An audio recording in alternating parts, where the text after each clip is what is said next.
My name is Andy Schoggin, and this is the Clinton Arrow Podcast.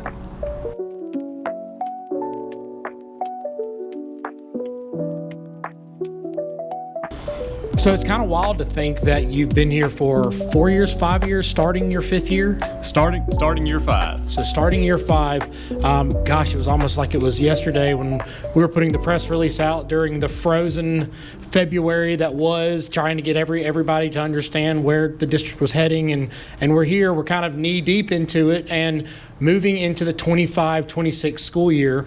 You're a parent yourself. You've got a student. And so most of what we try to tell parents and students and teachers, it's really nothing new, but it kind of needs to be reiterated.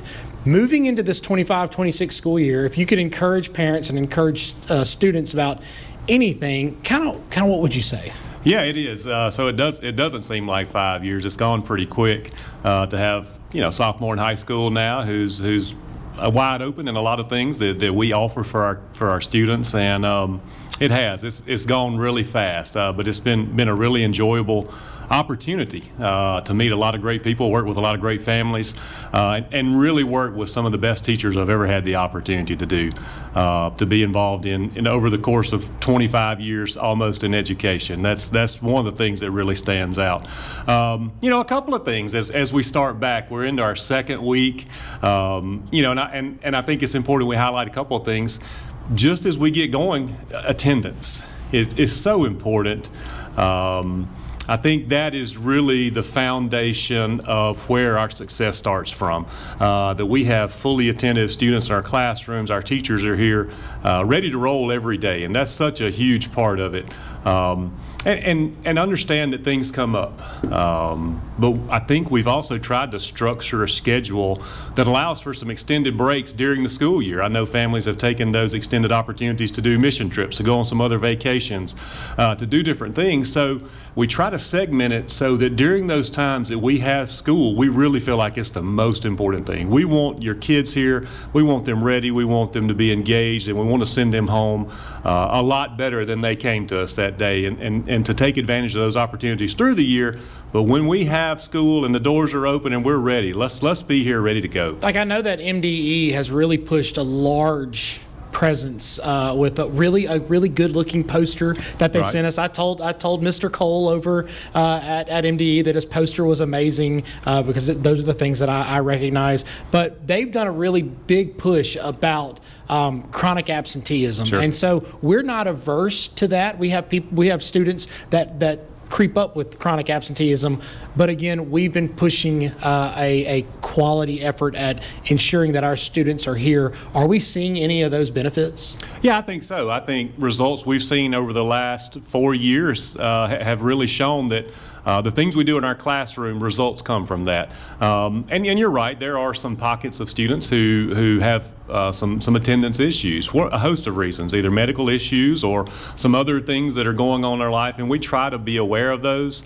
But that's not the majority of our students. That's the bottom tier, the smallest part, right? And so what we want to do is design a quality experience for our kids who are here every day. And if there are those that are having some challenges, our teachers do such a great job of reaching out, our counselors reaching out, finding out what's going on, how can we help you, what can we do to connect you to school and make sure that you're staying engaged, and that we find ways to make this relevant for you. So what else would you say to a parent, or a student or a teacher? We've got this attendance. We want you here. What about when you're here? How can you make the most of it? Yeah, I think so. Let's have a little school lesson here, right? So let's start with some ABC. So attendance, right? Everybody likes some kind of analogy with that. I think B, if we're looking for something, find a way to belong. That's such an important part of a K-12 experience. Now, are you talking like parents or students or the whole kit and caboodle? I think every bit of it. I think if you look at our elementary schools, students belong to that classroom. They try to create such a culture of that because that becomes such a foundation of their experience. One of my favorite things that we get to do is our senior walkthrough through our elementary schools. And you see 18-year-olds come back and find their elementary teachers who made them feel like they belong. And there's such a connection there. It's really a special time, but it really shows the importance of finding your place in your classroom, your community. And for our parents at our elementary schools, we have robust PTOs. You can find a way to belong and be involved and be a part of what's going on in school, more so than just dropping them off and seeing some of the outside things. Be a part of it. Find a way to belong. There are many opportunities to do that, many ways to serve. That's what sets us apart, that our parents are so involved and find ways to belong and buy in there. And in secondary, we have so many opportunities for our kids. An example, at Lovett, where we really start some of our arts programs, usually about a third of our students are involved in band. That's an incredible number. That's a wild number because you don't see that everywhere. That's correct. And then what you see is the product of it. When I was out on the field Monday morning and we're going through fall camp, getting ready for marching season, you see 200 students in our marching band.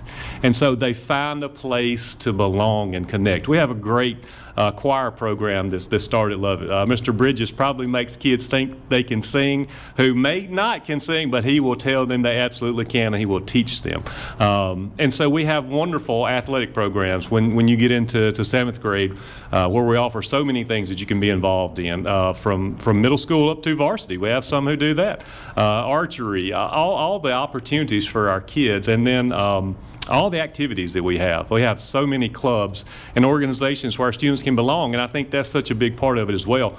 So when you're here, right, with attendance, then find your place to belong, more so than just the academic side of things. And I think you get such a better experience out of that. Now, again, like I said, with the 6th grade band, you don't have that everywhere, but every school district, especially the high quality ones, we have a lot of friends across different school districts in leadership positions and in instructional positions that do a great job of bringing their students to school, of making them belong. But the thing that I love to kind of hang our hat on here in the Clinton School District is the challenging aspects of what we're wanting to do with our students. How would you, I'm assuming, actually I know for a fact because I saw your notes, that's what the C is. Tell me what you mean about the challenge that you're trying to put forth to build us up to be better. Yeah, what a great segue. It's like you're in communications or something. Right, throw me the softball there. I love it. Well, really, like if you look at what the mission of the Clinton Public School District says, it is guaranteeing challenging learning experiences for our students. That's what the mission is. That's not changed since the founding of the district in 1970. That was what those people said. We want challenging experience for our students. We want you to be challenged in the classroom, and sometimes that's hard as a parent when our kids are struggling. We want to try to make it a little easier, but I would say let's allow them to have a little productive struggle. We talk a lot about having a sense of academic press. Yeah. That it really matters. We're doing something so important in class that I can't miss. I've got to be here. I don't want to miss out on it, and that sense of academic press is going to make me a little bit better as a student. That's the challenge we have as teachers, to design lessons that do that, and our teachers do such a good job at that. I had a reporter call the other day from the New York Times, and for 45 minutes we talked, and she was just curious about why, number one, Mississippi is trending the way it is, but then why specifically Clinton within Mississippi was trending the way it was. And she kept trying to get me to say there's some type of program or something that we buy. And at the end of it, I just left her with, it's not a program. It's the people we have in front of our kids, the teachers that we have that find ways to challenge them, right, to live up to that mission every day. And I think she bought in enough to said, I think I'd like to come see this in action, because that's really the only way that you get to see it. But yeah, allow them to buy in, be challenged. It's challenging to be a band member when it's hot. Yes. And we're going through marching practice and you're going through the same iterations over, but you learn through muscle memory and repetition and understand that challenge. It's hard to get up and run at 6 a.m. when you're a cross-country runner and then go to a 7:30 humanities class. But we have kids that do it because they love the challenge. So, okay, well let's kind of jump into this, because the world we're in right now, when we're talking about public school, 1970, even before that, that when Clinton High School and the Clinton schools existed with Hinds County, and then when it became its independent school district in the 70s, there were no state tests. So the argument could be made today that, well, you're challenging the kids to get ready for a test. What's the counter to that? Because again, I see it every day, you see it every day, but to those outside looking in, what would you say? No, that the challenge is not just a test, it's everything else. Yeah, so a lot of that's the byproduct of what we do.